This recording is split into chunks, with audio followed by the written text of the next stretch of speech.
Everyone watching this video knows at least a few people that have told them that their ex is a narcissist. In this video, I'm going to show you exactly what it means to be one, how to diagnose one, and if it's even statistically possible for all these narcissists to really exist.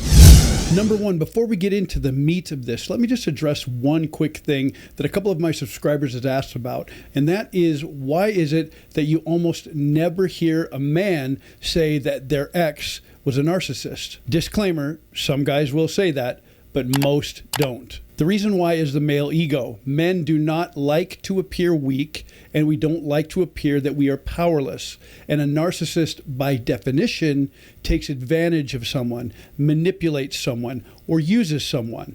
And men don't, in general, like to admit that that's ever happened to them because of male ego. All right, let's move on. See if this sounds familiar, because this happens all the time. In a relationship, when there's a problem involving a narcissist, it goes through 4 steps. Number 1, the narcissist creates the problem. Number 2, they blame you for the problem. Number 3, they will likely then go silent and not communicate a lot about the problem. Number 4, they wait for you to emotionally explode or lose it. Then they call you the crazy one, saying that you are overreacting. Does that sound familiar? It's super common.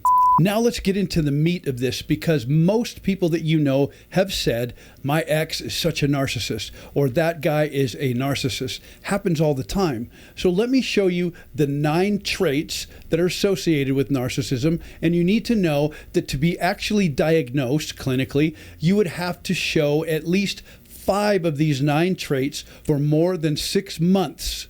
So this can't be a short-term argument, and it can't be something that just happens now and then. Also, I am fully aware that there are different flavors of narcissism, from grandiose to covert to vulnerable. I'm not going into that here. I'm just going to show you what the DSM categorizes as the 9 criteria that we're looking for. Number 1, a grandiose sense of self-importance.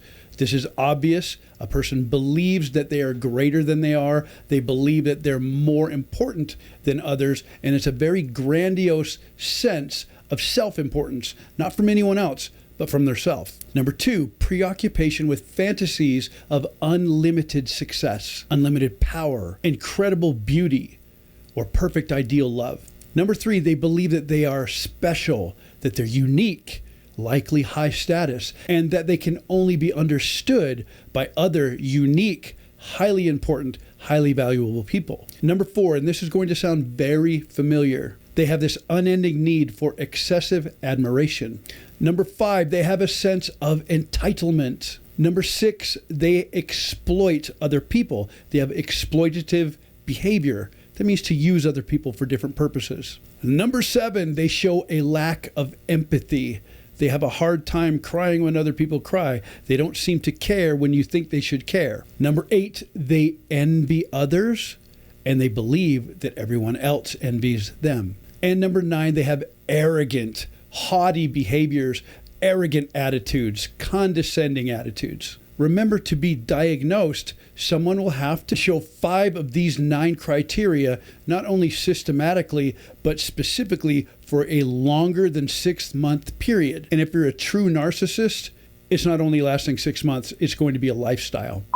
So next, why is it and how is it that so many women that I've run into and that I've coached and counseled, and so many that you have seen, will say that all of their exes, or at least most of them, are narcissists? First, let me say that it's impossible statistically, because according to all epidemiological research and documentation, this affects only about 2% of the entire population, and that includes both male and female narcissists. So it's statistically impossible for 2% of all men to have taken advantage of and been narcissistic, with 98 to 100% of all women who say that their ex is a narcissist. So why do they say it? Long story short, it's because narcissism is the buzzword. And it's kind of a broad brush term for selfish behavior, or behavior where it marginalizes another person. And it also helps someone explain the pain and the confusion of a breakup with an easy word that everyone is saying. With the advent of having dating apps and the internet and everything else, Modern dating is much more quickly done than it was in the past. So you have quick hookups or quick times of getting together. And with that, you don't really vet each other. So many times the personalities don't work out. And then there's a quick disillusion to the relationship. And what does this do? It leads to great disappointment when your expectations are not met. And just as a rule of thumb, almost all disappointment comes from what's called unfulfilled expectation. More of that in another video. Breakups can be really traumatic to both people, but primarily it's more traumatic to the one that felt like they were giving the most in any given relationship. And as a result, labeling the ex-partner as a narcissist, because that's what everyone uses as the buzzword. And unfortunately, it's actually a coping mechanism.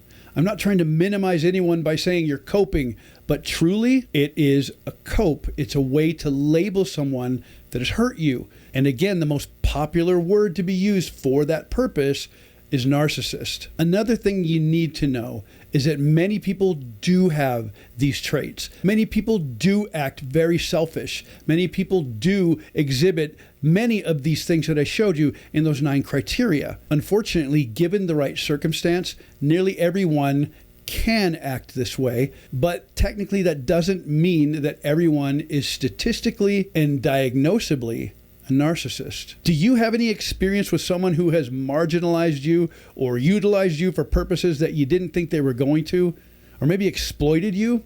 Feel free to share that stuff in the comment section.